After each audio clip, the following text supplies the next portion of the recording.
नमस्कार दोस्तों। आज है एकादशी व्रत का इतिहास। एकादशी व्रत निर्जला ग्यारस क्यों करना जरूरी होता है, इसके बारे में आज मैं आपको बताने वाली हूँ। एकादशी व्रत का इतिहास। एक बार बहुभोजी भीमसेन ने व्यास जी के मुख से प्रत्येक एकादशी को निराहार रहने के नियम सुनकर विनय भाव से निवेदन किया कि महाराज, मुझसे कोई व्रत नहीं किया जाता है। दिन भर बड़ी तीव्र शुद्धता बनी ही रहती है, अतः आप कोई ऐसा उपाय बतला दीजिए जिसके प्रभाव से स्वस्थ सद्दित हो जाए। वह व्यास जी ने कहा कि तुमसे वर्ष भर की संपूर्ण एकादशी नहीं हो सकती तो केवल एक निर्जला कर लो, इससे साल भर की एकादशी करने का समान फल हो जाएगा। तब भीम ने वैसा ही किया और स्वर्ग को गए। इसलिए यह एकादशी भीमसेन एकादशी के नाम से भी जानी जाती है। दोनों द्वारा किया जा सकता है। व्रत का विधान है, दिन भर इन बातों का ध्यान जरूर रखें। जब भी आप निर्जला एकादशी करते हैं तो पवित्र करने के समय जल आचमन के अलावा अगले दिन सूर्य उदय तक पानी नहीं पिएं। दिन भर कम बोलें और हो सके तो मौन रहने की कोशिश करें। दिन भर में न सोए, ब्रह्मचर्य का पालन करें। नंबर 5, झूठ न बोले, गुस्सा और विवाद न करें। जब वेदव्यास ने पांडवों को चारों पुरुषार्थ धर्म, अर्थ, काम और मोक्ष देने वाले एकादशी का व्रत का संकल्प कराया था, तब युधिष्ठिर ने कहा, जनार्दन, जेठ मास के शुक्ल पक्ष में जो एकादशी पड़ती हो, कृपया उसका वर्णन कीजिए। भगवान श्री कृष्ण ने कहा, हे राजन, इसका वर्णन परम परमात्मा व्यास जी करेंगे, क्योंकि ये पूर्ण शास्त्रों से तत्वज्ञ और वेद वेदांगों के प्राग्रंथ विद्वान हैं। तब वेद व्यास जी कहने लगे, कृष्ण और शुक्ल पक्ष की एकादशी में अन्न खाना वर्जित है। द्वादशी को स्नान करके पवित्र होकर फलों से भगवान केशव की पूजा करें। फिर पहले ब्राह्मणों को भोजन देकर अंत में स्वयं भोजन करें। यह सुनकर भीमसेन बोले, परम बुद्धिमान पितामह, मेरी उत्तम बात सुनिए। राजा युधिष्ठिर, माता कुंती, द्रौपदी, अर्जुन, नकुल और सहदेव ये एकादशी को कभी भोजन नहीं करते हैं तथा मुझसे भी हमेशा यही कहते हैं कि भीमसेन, एकादशी को तुम भी न खाया करो। परंतु मैं उन लोगों से यही कहता हूँ कि मुझसे भूख नहीं सही जाएगी, मैं व्रत नहीं कर सकता हूँ। भीमसेन की बात सुनकर व्यास जी ने कहा, यदि तुम नरक को दूषित समझते हो और तुम्हें स्वर्गलोक की प्राप्ति अभिष्ट है तो हम दोनों पक्षों की एकादशियों के दिन भोजन नहीं करना चाहिए। भीमसेन कहते हैं, हे व्यास जी। भीमसेन बोले, महाबुद्धिमान पितामह, मैं आपके सामने सच कहता हूँ कि मुझसे एक बार भोजन करके भी व्रत नहीं किया जा सकता है, तो फिर उपवास करके मैं कैसे रह सकूँगा।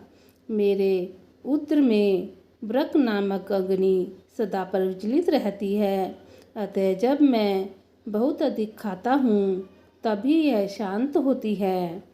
तो आप समझ सकते हैं कि मैं निराहार रहकर एकादशी व्रत कैसे कर सकता हूँ।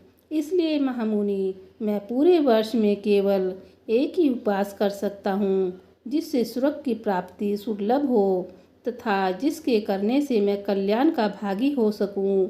ऐसा कोई एक व्रत निश्चय करके बताइए, मैं उसका यथोचित रूप से पालन करूँगा। तब व्यास जी कहने लगे, तो भीमसेन जी सुनो, मिथुन राशि पर शुक्ल पक्ष में जो एकादशी हो उसका यत्न पूर्वक निर्जल व्रत करो। केवल कुल्हा या आचमन करने के लिए भूख में जल डाल सकते हो।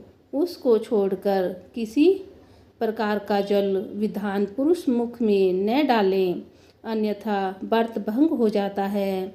एकादशी को सूर्योदय से लेकर दूसरे दिन के सूर्योदय तक मनुष्य जल का त्याग करे तो यह व्रत पूर्ण होता है।